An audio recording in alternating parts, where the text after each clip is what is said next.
What if I tell you that I have already seen the first 3 episodes and that they are pretty fantastic? Journey to face the unknown and ponder the question.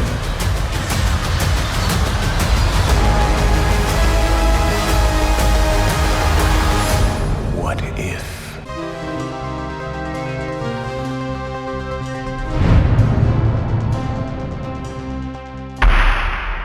Servus Freunde, my name is Jimmy Cage and usually I don't talk much about series on the channel, but I had the chance to watch the first 3 episodes of What If, and as a fan of the MCU and even more so animation, I was very excited about it. If you haven't heard about it yet, it's the 4th television series in the MCU that was produced by Marvel Studios, after WandaVision, The Falcon and the Winter Soldier and Loki. It's an animated anthology series that was created by A.C. Bradley, who serves as head writer, with Brian Andrews directing. It features 10 episodes in the first season, and the second season is already in development as well. Each episode takes us back to a specific event from the MCU, but changes something up, which then spins into a whole new alternative timeline. One question that changes everything. In the first 3 episodes, those questions are: what would have happened if Peggy Carter and not Steve Rogers took the super soldier serum? What would have happened if it was T'Challa and not Peter Quill who was picked up by Yondu and became Star-Lord? And what would have happened if Nick Fury's Avengers initiative would have gone horribly wrong? For comic readers, this whole what-if concept is a familiar one, and it was always a lot of fun to imagine certain things turning out very differently. And when the series was first announced, most people assumed that it would be just that, a fun and non-consequential little excursion.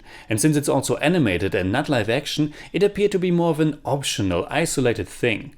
But now it gets released shortly after the finale of the first season of Loki, and as you know, the MCU just opened up its own multiverse. And because of that, What If all of a sudden gains a lot more gravitas.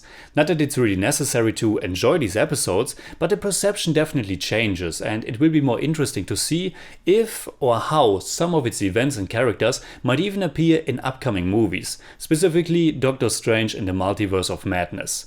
But let's talk about the actual first episodes, and of course without any spoilers. My first impression so far is very positive. I had a blast with the episodes, especially the first and second one. Let's start with the animation. What If is realized in this cel-shaded animation style that is inspired by classic American illustrators. It has a very idealized aesthetic, a very heroic appeal, which I think is largely due to the beautiful way they are using lighting. Characters and scenes are almost constantly visualized with these bright, glowing contours. Everything looks very vibrant and alive, which also very much applies to the fast-paced action scenes. It is 3D computer animation that has the look of more traditional 2D animation, and I was very happy with it, especially considering that this is a series and not a full-fledged movie, and yet it looks very impressive. It should also be noted that it is an anthology series that will keep the same animation style for all episodes, and yet each episode will have a different vibe and feeling to it, which stems mainly from the writing, but obviously there are also noticeable changes in the animation. The first episode is my favorite so far, and as someone with a big affection for war movies, this one was so much fun for me. Each episode is about 30 minutes long and they are all really fast paced, but the first one is easily the one with the best flow. Instead of Steve Rogers, it is Peggy Carter who took the super soldier serum and who is becoming Captain Carter in the process. It's a super fun reimagination of the first Captain America movie, and in just 30 minutes they put in so much action and humor that it's just a blast to watch. It features a terrific cast of characters, and the interactions between Peggy Carter, Steve Rogers, Howard Stark, Bucky Barnes and more is really great. The writing is really witty, and there are also some great jokes delivered by some clever editing. The episode gave me that patriotic 40s World War II newsreel and serial vibe, and some of it also very much reminded me of Brad Bird's The Iron Giant. Overall, it's a super strong opening episode. The second one then delivers that beloved, colorful and quite funny cosmic Marvel feel. While the first episode very much sticks to just this one movie, the first Avenger, the second one is a variation of the Guardians of the Galaxy, but goes much further. It shows us a universe in which T'Challa was picked up by Yondu, and the biggest highlight in this one for me was the humor. Already the first scene, a reimagination of how Star-Lord tries to get the orb after the opening credits of the first Guardians movie, is pretty hilarious, because this new Star-Lord has a very different reputation, and you can feel throughout the entire episode how much fun they are having turning everything on its head. I don't want to give it away, because it's also not in the trailer, but there's one particular big character who chose a very different path, and it's quite brilliant. Overall, another clear winner and just a wonderful, fun and creative space adventure episode.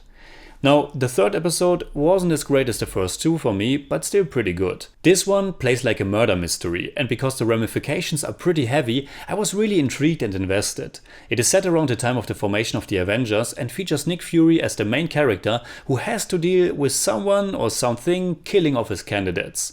It's darker and grimmer than the first two episodes, and the stakes seem bigger.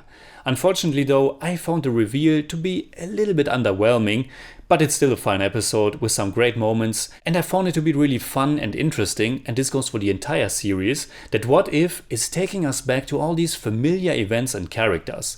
The series is fully capitalizing on what Marvel has created over the course of more than a decade by now. With each new movie or series, they have established more things to cherish. This giant tapestry of heroes and villains, rousing moments and story developments. And sure, they also had their fair share of mediocrity every now and then, but that doesn't mean that they can't use elements from that as well to still do something fun with it now. Telling these what if stories, shining a light on different sides of the now opened up multiverse, almost feels like a celebration of the MCU. And if the quality of the other episodes continues on this level, I'm all there for it. An element that I haven't even touched upon yet but should be mentioned as well is the voice acting. It has been kind of a fun activity in itself to guess if a character is actually voiced by the actor who is playing him or her in the live action version, or if it's just someone who sounds somewhat similar but not really. I'm not really sure about all the reasons that went into casting some of the actual performers and then casting some other people to voice other ones. I mean, you would assume it's mainly about money, but then just recently Dave Bautista was saying on Twitter that he hasn't even been asked to voice Drax. So I don't know what was happening there. But anyway, it's awesome to hear some of the familiar voices, and it's especially touching to hear the late great Chadwick Boseman once again. But it doesn't really take much away that some characters don't exactly sound the same as in the movies. And a new and fantastic voice is certainly Jeffrey Wright, who voices the Watcher and functions as the narrator of the show with his awesome voiceover and also some great visualizations in the background of several scenes. This giant, mysterious cosmic being watching from afar. So, this is my review of the first 3 episodes and overall first impression of the show. If they continue on this level, it might become one of my highlights of the entire franchise. Let me know if you are looking forward to it, if you're happy with the style of animation, and if you have read What If comics in the past. You can hit me up on Twitter, Instagram, Letterboxd, and also on Patreon, simply at The Jimmy Cage. And if you enjoyed this episode, please give me a thumbs up, share, subscribe, whatever you like, and make sure you hit that bell for all I have to tell.